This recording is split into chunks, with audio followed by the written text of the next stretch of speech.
but I want to first start off with this really fascinating storyline that played out a couple of days ago involving Jason Williams and the late great Kobe Bryant. A couple days ago, Jason Williams came out and made some very fascinating claim that Kobe is not one of the five greatest Lakers of all time, which is preposterous. Clutch Points here calls it audacious. That is definitely a way to describe it. I just want to read his original report. Jason Williams on Kobe Bryant. I'm not even sure Kobe's in my top five list of greatest Lakers of all time, which is uh, listen, man.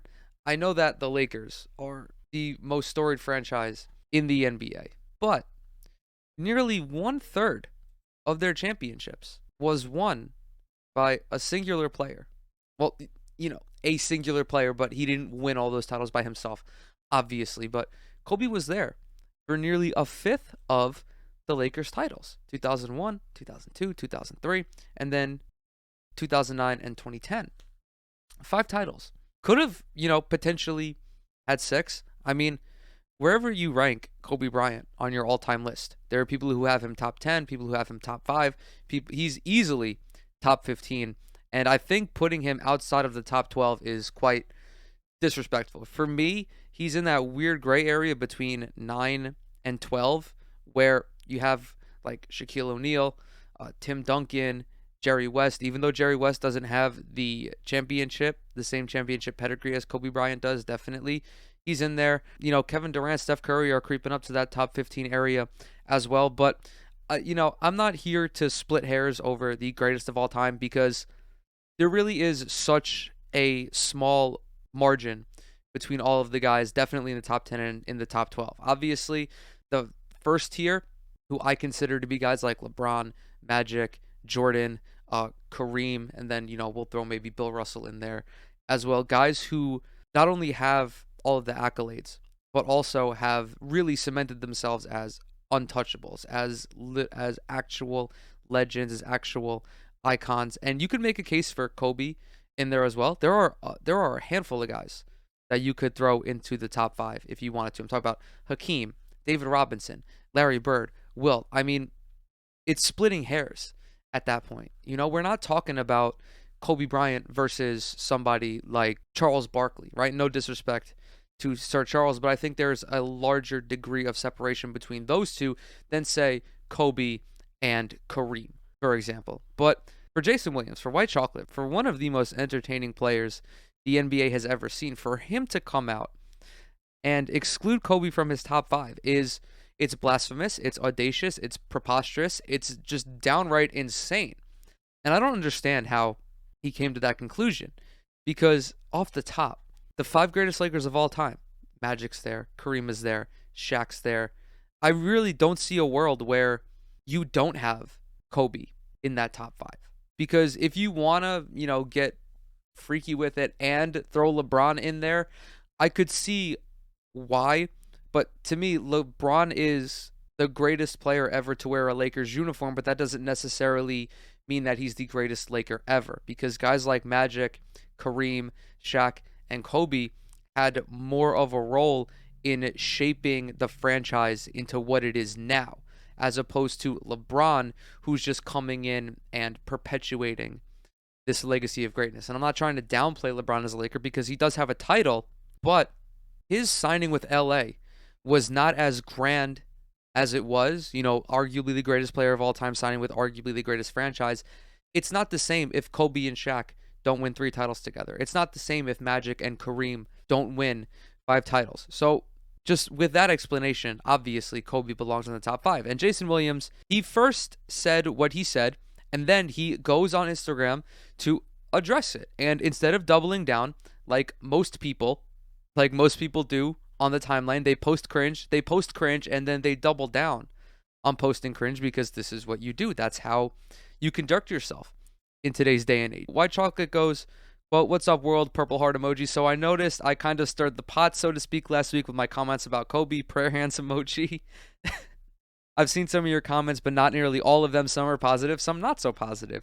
The anger that some folks have over this conversation is awesome to me because it means you care. Basketball emoji.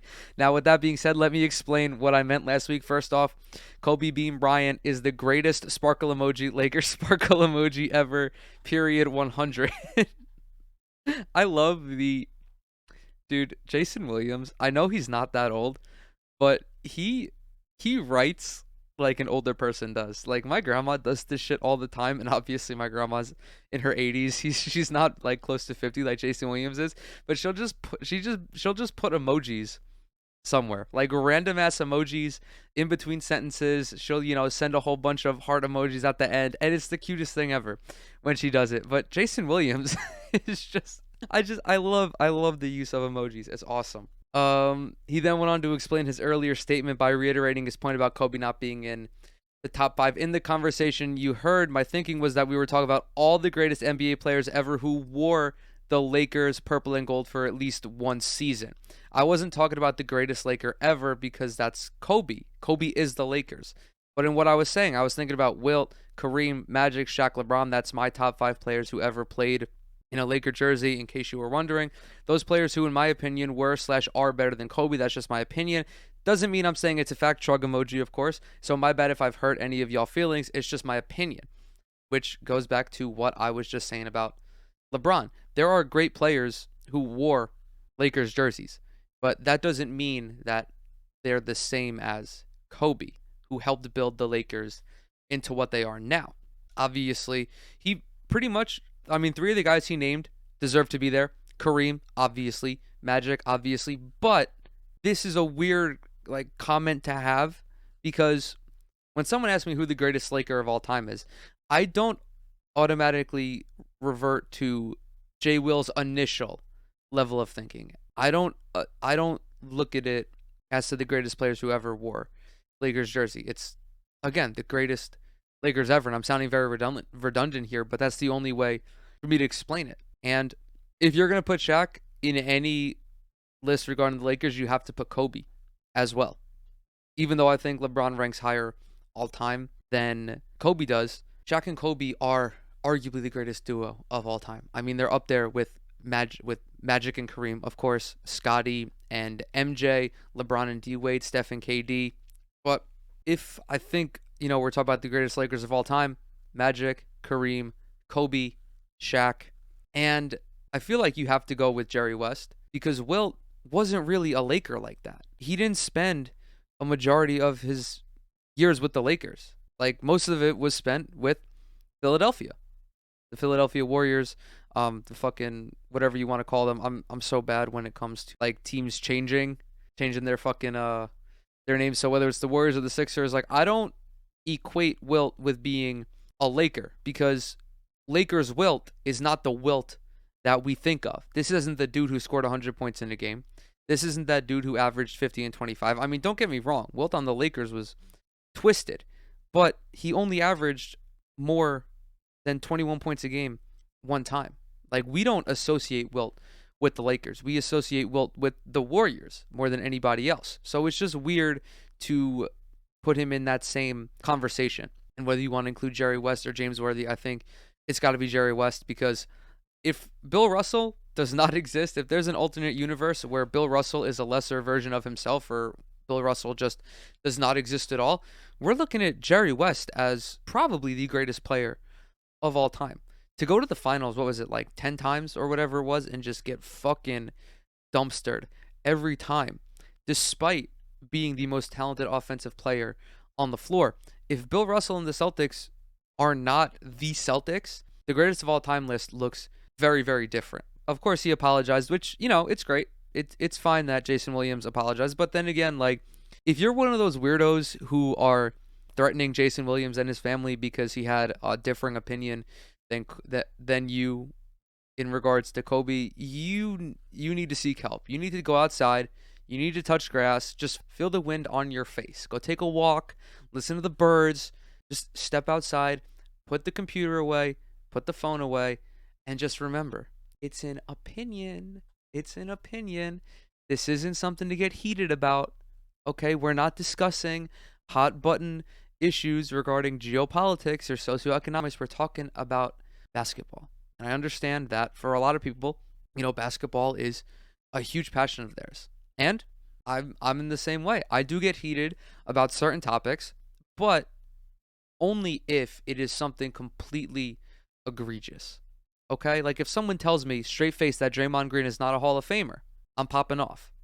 But if we're having a splitting hairs discussion about Kobe Bryant's placement on the all-time list or LeBron's placement on the all-time list, I'm not getting bent out of shape about that, because all of those guys, all these great guys that I just mentioned, they have their own arguments for being the greatest of all time. And when we're going to have this conversation about Steph, we'll have this conversation about Giannis, we'll have this conversation about Luka in a decade or so, a decade and a half. And it's the minutia of NBA discourse, and it's not worth threatening someone's family or asking Jason Williams to drop a pin so that way you can go and fucking beat his ass. You're just being weird at that point. So he continues and says, I love this game and I respect this game. It has nothing to do with Kobe busting my team's ass just about every time we played them either.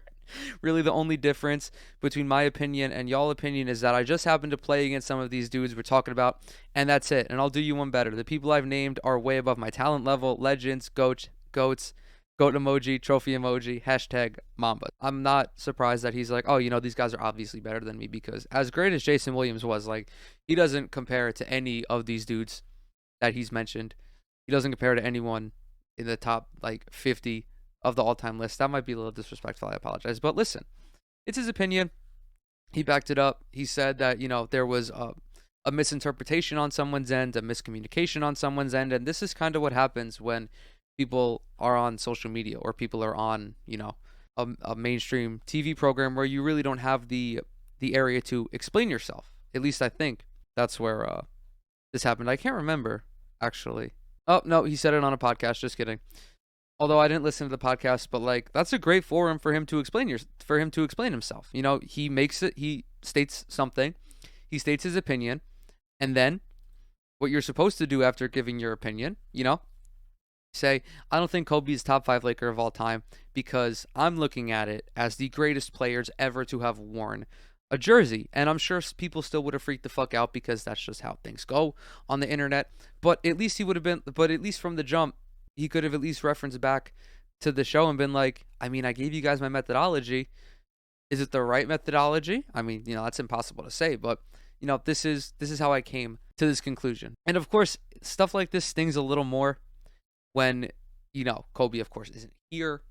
And I don't think Jason Williams, I know for a fact that Jason Williams wasn't trying to be disrespectful here, because if there's anything I know about professional athletes, the one thing they have for, the ones that came before them or their contemporaries or, just the status of a lot of guys is they respect their competitors, because it's really the only way that you can. It's really the only way that you're able to compete at such a high level. You don't have to like these guys. You just have to respect them, especially if they're fucking busting your ass as frequently and as intensely as the Lakers were doing to Sacramento.